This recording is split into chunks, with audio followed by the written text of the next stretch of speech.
মানে যেমন এক জালিমকে বিদায় করেছে আর এক জালিমকে ক্ষমতায় আনবার জন্য না, এক ফ্যাসিস্টকে বিদায় করেছে আর এক ফ্যাসিস্টকে আনবার জন্য না, বা একদল আগে খেয়ে গেছেন একজন ধর্মীয় বক্তা, তিনি বলছেন আজহারি, তিনি বলছেন এক এক দল খেয়ে গেছে আর একদল খাবার জন্য রেডি হয়ে আছে। মানে এইরকম বক্তব্য কেন? যারা এই কথাগুলো বলছে তারা তাদেরকে আমি বলবো যে তারেক রহমান সাহেব যে 31 দফাটা দিয়েছেন, বিএনপি আমাদের যুগপৎ আন্দোলনকারী রাজনৈতিক দলগুলোর সাথে আলোচনার ভিত্তিতে যে 31 দফা দিয়েছেন, সেই 31 দফা প্রথম 10টা দফা পড়লে কি মনে হয় যে বিএনপি স্বৈরাচারী কায়দায় দেশ চালাতে চায় বা বিএনপি কোনো স্বৈরাচারী মনোভাব আছে?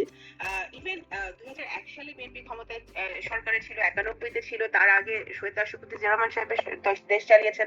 বিএনপি কি স্বৈরাচারী মনোভাব, এই ধরনের স্বৈরাচারী মনোভাব কি বিএনপি কখনো দেখিয়েছে? ইভেন 2001 সালে তো জামাত না না 2001 সালে তো জামাতও বিএনপির সাথে ক্যাবিনেটে ছিল, তাহলে কি জামাতও স্বৈরাচারী ভূমিকায় ছিল নাকি 2001 সালে? তো এখন এগুলো হচ্ছে আমি মনে করি পলিটিক্যাল রিটরিক। এখন যেহেতু সবাই সবাইকে প্রতিদ্বন্দ্বী ভাবছে, এখন আমাদের যে ভাইরা আন্দোলন করেছে তারাও কিন্তু এই যে যারা জীবন দিয়েছে, যারা বাংলাদেশকে ওন করছে, এই যুদ্ধটাকে ওন করছে, তারা একটি পলিটিক্যাল পার্টি বানাবে এবং আমরা এটাকে সাধুবাদ জানাই। অফকোর্স তাদের অধিকার আছে, যে কারো রাজনৈতিক দল বানানোর অধিকার আছে বাংলাদেশে। এখন রাজনৈতিক দল বানালে অবশ্যই তারা প্রতিদ্বন্দ্বী না, কিন্তু যখন তারা এখন রাজনৈতিক দল বানাবে, নির্বাচন কমিশনে নিবন্ধিত একটি দল হবে, তখন বিএনপি জামাতের মতোই কিন্তু আরেকটি দল তারা হয়ে যাবে। তখন কিন্তু তাদের এই কথাগুলো কিন্তু মানুষ একজন রাজনৈতিক দলের নেতা হিসেবে গ্রহণ করবে, ঠিক আছে না? তখন কিন্তু আপনার এই প্রশ্ন যেগুলো আমাকে করছেন, এগুলো একই ধরনের প্রশ্ন ওদেরকেও করতে হবে, কারণ তখন কিন্তু শুধু একজন ছাত্র নেতা বা বলছে বা একজন সমন্বয়কারী বলছে সেই হিসেবে মানুষ দেখবে না, মানুষ দেখবে রাজনৈতিক দলের নেতা এই কথা বলতেছে, তখন কিন্তু হিসাব অন্যরকম হয়ে যাবে। তো ভোটের হিসাব, আন্দোলনের হিসাব, মাঠের হিসাব, এগুলো কিন্তু আলাদা আলাদা হিসাব, কোনোটাই একটার সাথে আরেকটা একে অপরের বিরুদ্ধে না, তাদের মানে মোটামুটি বিভিন্ন জায়গা থেকে অভিযোগটা বিএনপির দিকে দিচ্ছে। এই জন্যই আমি এই প্রশ্নটা করছিলাম যে কেন বিভিন্ন, কারণ বিএনপি কারণ আপনি তো আপনার প্রশ্নে আপনি উত্তর দিয়েছেন আগে, কারণ বিএনপির সরকার গঠন করার, বিএনপির সবচেয়ে জনপ্রিয় দল, বিএনপি সরকার গঠন করার সম্ভাবনা সবচেয়ে বেশি, এই জন্যই বলছে হয়তো। কিন্তু আমরা ওনাকে আমি একবারও মনে করি না যে আমাদের ছাত্র জনতারা, আমাদের ভাই বোনরা আমরা আমাদের প্রতিপক্ষ, কারণ ওরা যেটা চায় বিএনপিও কিন্তু একই জিনিস চায়। হ্যাঁ, অন্য দলগুলো যেগুলো চাচ্ছে, বিএনপি কি ভিন্ন কথা বলছে? হ্যাঁ, হয়তো নির্বাচন কখন হবে এই টাইমিং নিয়ে আমাদের বিতর্ক আছে। সংবিধান এখন আপনার পুরা নতুন করে লিখতে হবে না সংবিধান অ্যামেন্ডমেন্ট হবে, এটা নিয়ে বিতর্ক আছে। এই বিতর্কগুলো কিন্তু আলোচনা টেবিলে রিজলভ করা সম্ভব, কিন্তু বড় দাগে একটি নতুন বাংলাদেশ গড়ার ক্ষেত্রে কি কি করার প্রয়োজন, কি কি সংস্কারের প্রয়োজন, সেই সংস্কারে কিন্তু আমাদের খুব একটা ডিবেট, মত পার্থক্য ছাত্রদের সাথেও আমাদের নাই, অন্য কোনো রাজনৈতিক দলের সাথেও আমাদের নাই। আমরাই বিএনপি তো প্রথম সংস্কারের কথা বলেছে, 2.5 বছর আগে 27 দফায় তারেক রহমান সাহেব পেশ করেছিল, যেটা আওয়ামী লীগ সরকার প্রচার করতে দেয় নাই। তারপরে সেটা 31 দফায় এসেছে আরো আলোচনার ভিত্তিতে।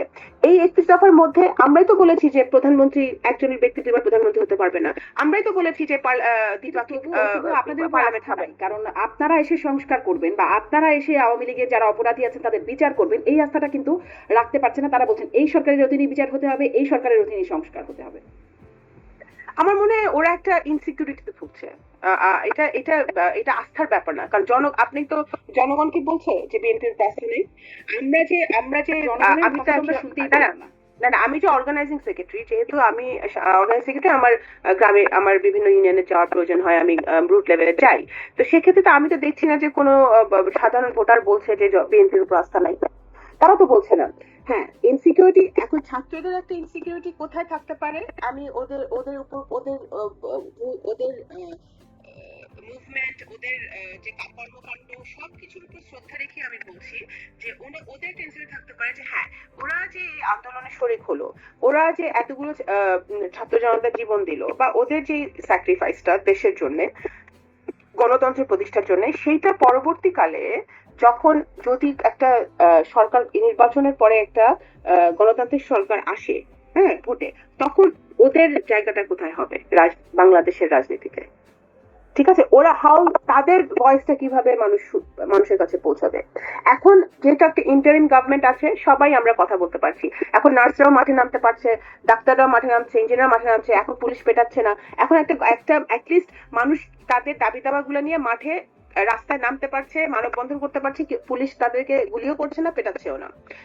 যখন একটি ভবিষ্যতে, এবং ছাত্ররাও কিন্তু তারা যেহেতু তারা এই মুভমেন্টটাকে ওন করে, তারা মনে করে যে তারা নেতৃত্ব দিয়েছে। যদিও এই জিনিসটাও একটা ক্লিয়ার হওয়া উচিত, বিএনপি 15 বছর ধরে কিন্তু বহু নেতা কর্মী খুইয়েছে, গুম হয়েছে, যাদের ফ্যামিলিগুলো এখনো আশায় আছে যে কিভাবে তাদের ফ্যামিলি মেম্বারদের কি হলো, তারা জানার অপেক্ষায় আছে। আমাদের ছাত্র জনতা এখনো এই জুলাই আগস্ট মাসে আমাদের বিএনপির বহু কর্মী এখনো কিন্তু হাসপাতালে আছে, আহত অবস্থায় আছে, বাসায় আহত অবস্থায় আছে। এরা কিন্তু শুধু যে একজনের, মানে শুধু যে ছাত্র জনতা তা কিন্তু না, সকল দল এবং কিন্তু ভূমিকা রেখেছে 15 বছর ধরে একটা জায়গা আনার জন্য। সবচেয়ে বেশি ভূমিকা রেখেছে দেশনেত্রী বেগম খালেদা জিয়া, গণতন্ত্রের জন্য সংগ্রাম করে যিনি 6 বছর ধরে শুধু বিনা কারণে ওনার জেল খাটতে হয়েছে, ওনার শরীরের অবস্থার আরো বেশি অবনতি করেছে শেখ হাসিনার কারণে। এই স্যাক্রিফাইস গুলো এক পর্যায়ে পৌঁছানোর পরেই তো একটা স্পার্ক হয়েছে, এবং সেই স্পার্কে এই ছাত্র জনতা অনেক বেশি ভূমিকা রেখেছে, সেটা কেউ অস্বীকার করছে না।